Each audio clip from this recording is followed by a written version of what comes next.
Monarchs. We're back for episode 2 of In the Lion's Den with Coach Tennant McVea.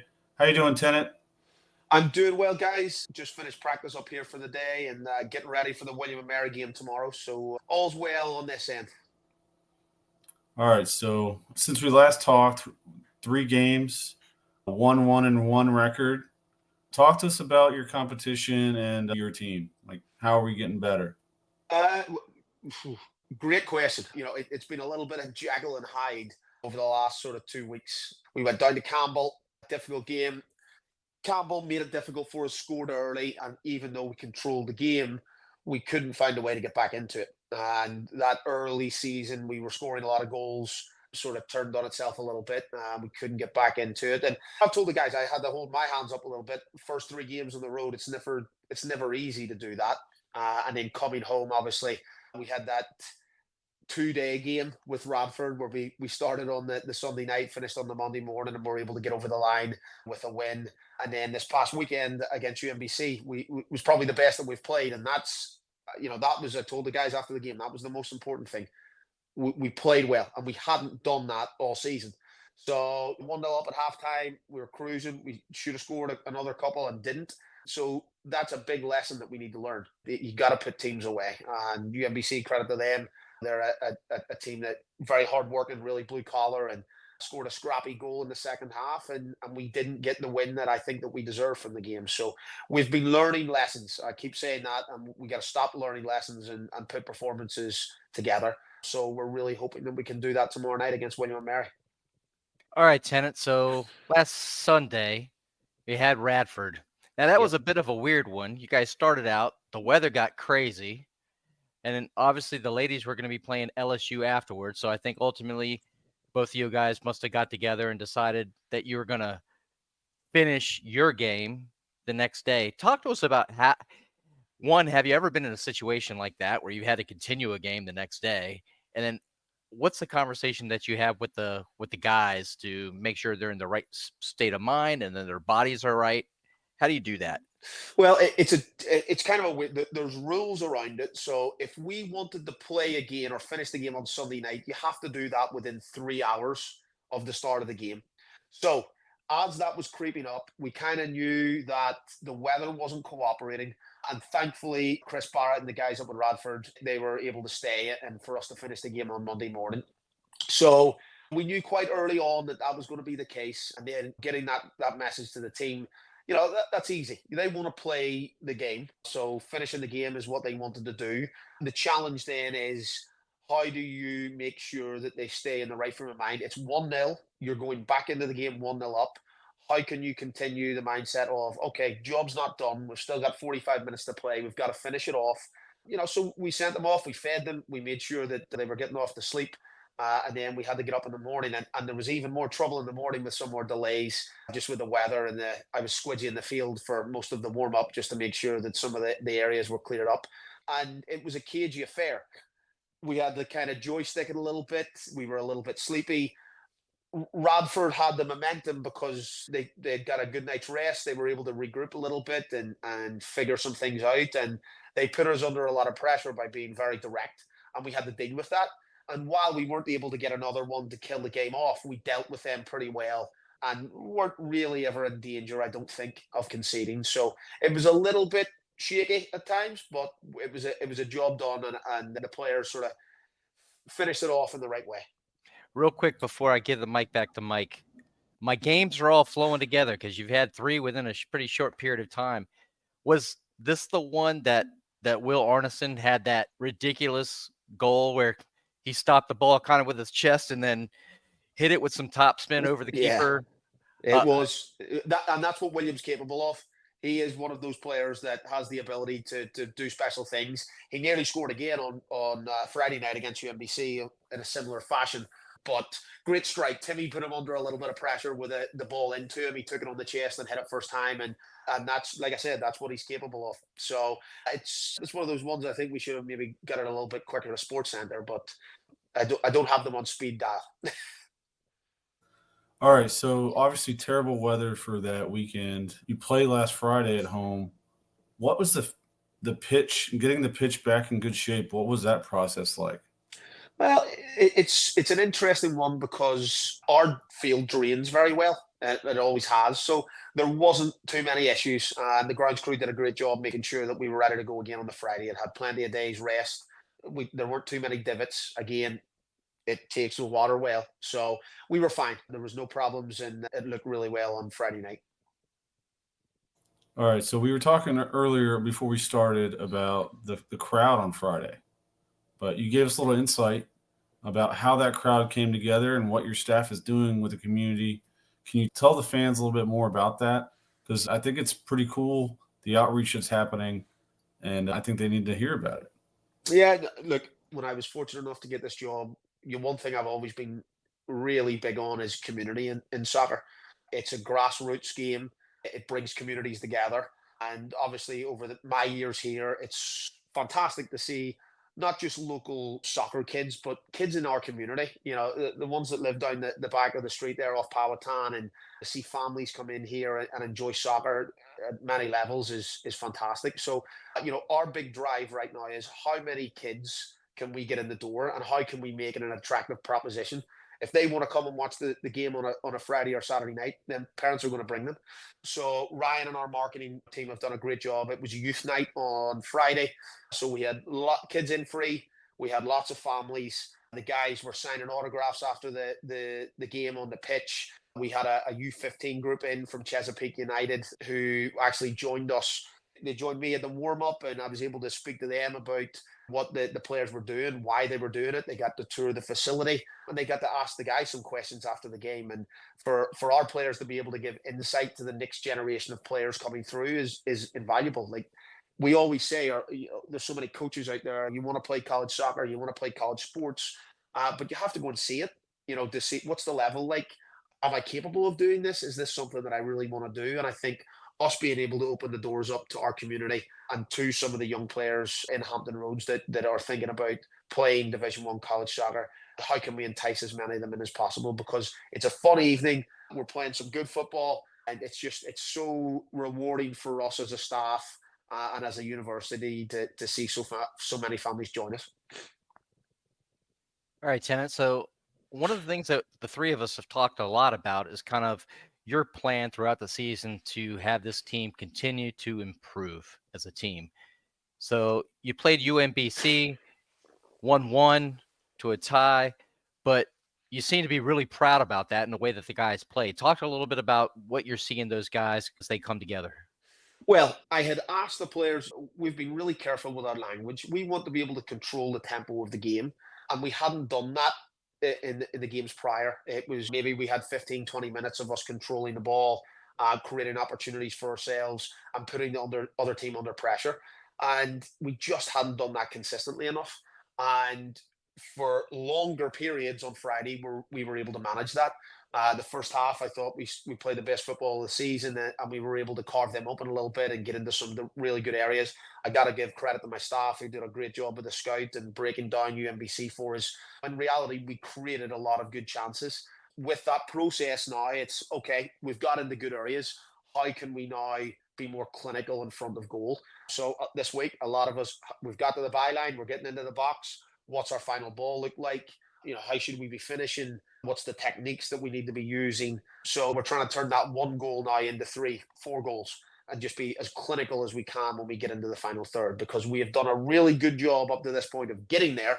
Now it's how can we finish off and make sure that we're punishing teams appropriately so that we don't let them back into the game scrappily late.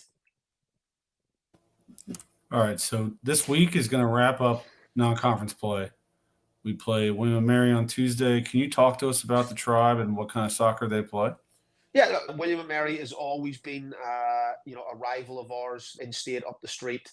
Great institution. And their head coach, Chris Norris, has been there for a long time and has done a fantastic job with the program. I have a lot of respect for Chris and what he's been able to achieve. So it's always an interesting game. We've had the best of it the last few years, sometimes unfairly.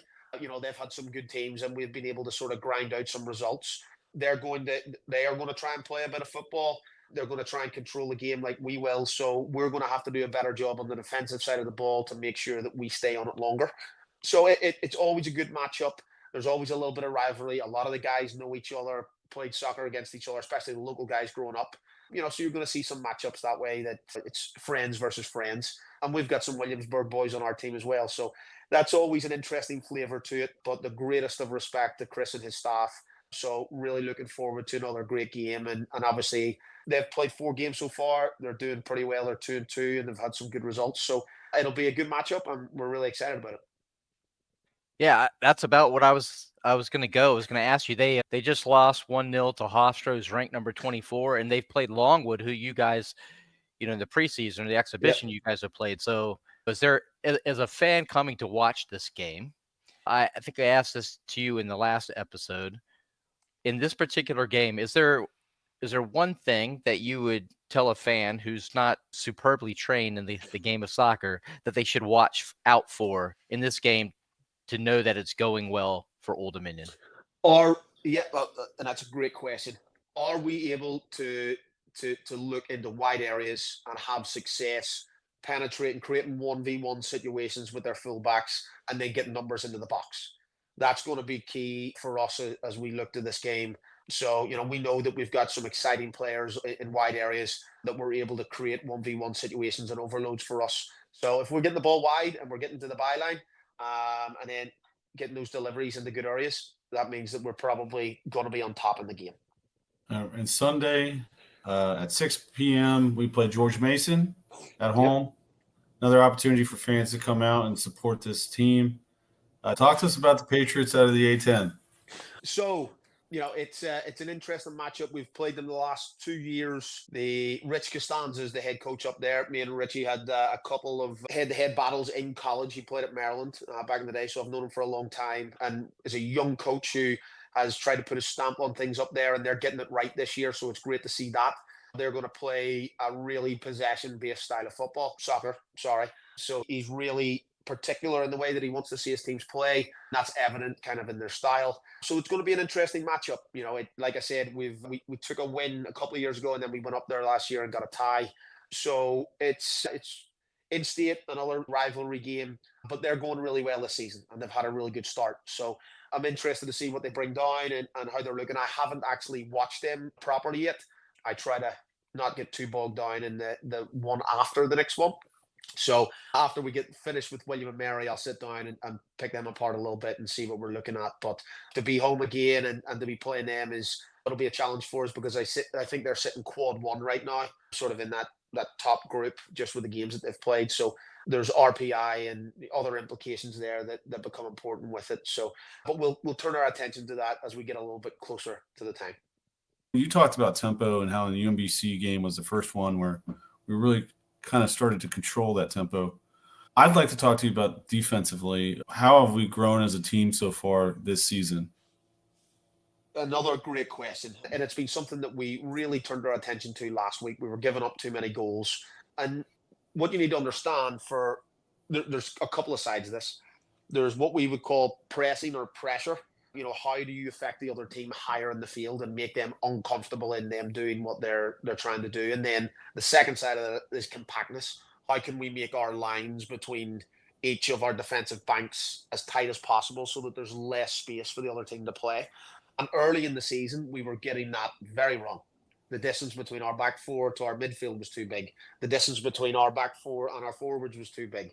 So that then means that you can't get enough pressure higher in the field. It means that teams then can play between the lines. And that was really hurting us.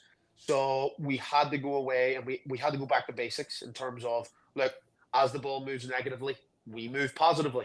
As the ball shifts left, we shift left. So it's just all of those simple actions that we just, and I got to put my hands up. We probably didn't focus on that enough. You put too much, they already know that they should be doing that. But in reality, at this level, you have to make sure that your basic things are done to a really high standard. So working on that over the last, sort of the week leading up to UMBC was important. We made sure that the distances were much better. We competed a lot more for the percentages in the game. First balls, second balls, duels won. All those basic principles that you kind of fall back on. We did better in the UMBC game with those things. So that's also a step in the right direction. And as a defender myself, I take pride in those things. So the guys kind of got a little bit of a roasting, after Campbell, and VCU because we just didn't do well enough in those areas. Aaron, I kind of want to keep talking soccer, but I know we have to move Go. on. I can talk soccer all I day. do too. Well, so passing, it's a major part of the game. That first touch is critical. If you can find that open space you were talking about with the defense, leaving those two big gaps, you're allowing that space to be played into. Yep. On our offense, how is our passing? I'm guessing with all of this new talent on the team, you have a lot of guys that kind of still getting used to each other. Have they started to grow together and become more in sync as the season's moved along? Yeah, you find little partnerships, on the field, or guys that feel comfortable, and as they become more comfortable with each other, those continue to grow. So definitely, and I don't want to throw the word tempo around a lot. What we mean by that is how quickly is the ball moving for us, and there's a lot of things that go into that. There's, are the players working hard enough to get into the spaces that we need them in as the picture continually changes, as the defense continually moves? Are we the technical side of things? Are we playing to the players, proper foot so that their next action, can happen quickly? Are the players thinking about what their next action is going to be? You have to know in soccer what's next. You can't just make that decision and react to what happens when you receive the ball. And it does take time for those relationships to grow. Better teams will figure that out quicker. And we have started to do that. And I've been really, as a staff, we sort of these last couple of weeks, it's like, how do we create enough moments inside of training for those partnerships to continue to develop? We need to be on the ball. How can we get the guys on the ball as much as humanly possible? And to be fair, we've trained a lot over the last couple of weeks, and we didn't get the opportunity to do that at the start of the season because we had so many preseason games, so many games, and that's probably something I need to think about moving forward. We need to have the opportunity to train more, and now that we've had that opportunity, I feel much better about where we are from that standpoint. And we just got to continue, that growth as we go, and as we get into conference play, we don't have so many midweek games, so that gives us more opportunities to train. So we always say nothing ever can truly replicate the game, but you need to have those experiences within training that are as close to it in order for us to be able to look at and fix and talk about issues that we see.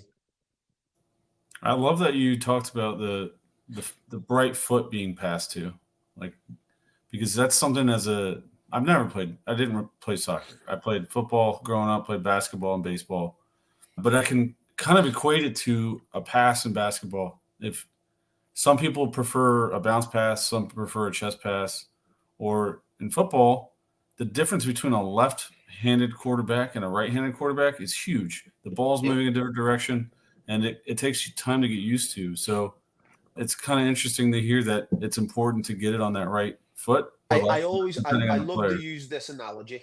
I think it was Thierry Henry who said this, who was a famous French football player. But when you think about soccer and you think about the level of skill and execution that it takes from a technical standpoint, you know, you can pass over 10 yards, you can pass over 20 yards.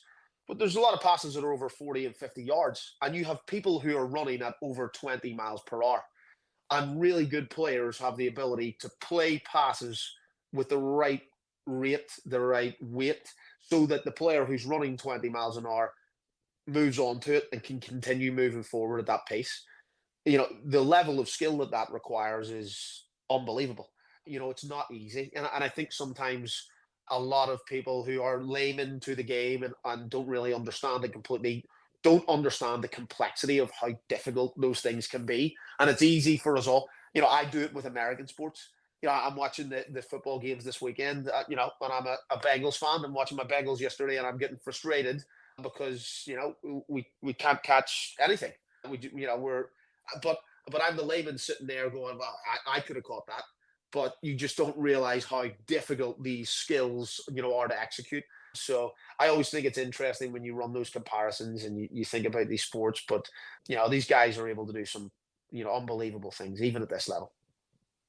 Aaron, I it's figured you time. got. I figured. Oh, is it okay? Oh, Is it mine? I could keep going. I could Well, keep going. I could too, man. But I saw that 15 to 20 minute window, and I was like, all right, Yeah. I'm ready. But so okay, let's have a little bit of fun here, Tennant. My first question to you is going to be, if you had to pick one to coach your squad for a game because you had, previous engagement, are you picking Ted Lasso or are you picking the Wonder Kid, Nathan Shelley? Ooh. Oh, I'm going Ted Lasso. I'm going Ted Lasso 100%. I love that little bit of human nature that he brings to everything. Definitely Ted. It's quite the motivator. So you brought up other sports. So Yep. if you had to pick a coach on campus, you were forced to put them on your team as a Ooh. player, who are you picking? As a player? Obviously, you can't pick Ooh. Angie because that's a big leg up. Yeah, I get you. I get you. I need to think about this. I'm not sure. Big Mike Jones, will have the foot skills, but he has the wingspan. Maybe in goal. Ricky, maybe the same thing. You know, Fred's pretty nimble. I see him in the gym a little bit. You could maybe use him on the wing, up and down. But I'm going to go with my buddy Chris Finwood. Maybe play him at centre back. He's loud, commanding. He maybe kick a few people, here and there too. So if I get Finney on my team, I think I'm doing okay. He's a lot more cerebral than a lot of folks realize too. Very true. Very true. He reads. I think he'd read the game pretty well. Okay, Messi, Maradona, or Pele? I'm going to. You've left out the best player that ever walked the planet in George Best, but I'll leave that one. And probably within that, I'm going to go with Messi. People will probably give me a little bit of grief for that because I've always been a Ronaldo guy. But what he's been able to achieve and watching him, but as the game is played at the level it is today, he's just unbelievable. All right, I think that's a pretty good way to end it. Thank you so much for joining us today. Yeah, that's hopefully we'll see a lot of people out at the game tomorrow night and these next couple of weeks before we head back on the road. But I appreciate you guys as always. Absolutely. We'll see you soon. Go Perfect. Monarchs. Go Monarchs. Go Monarchs.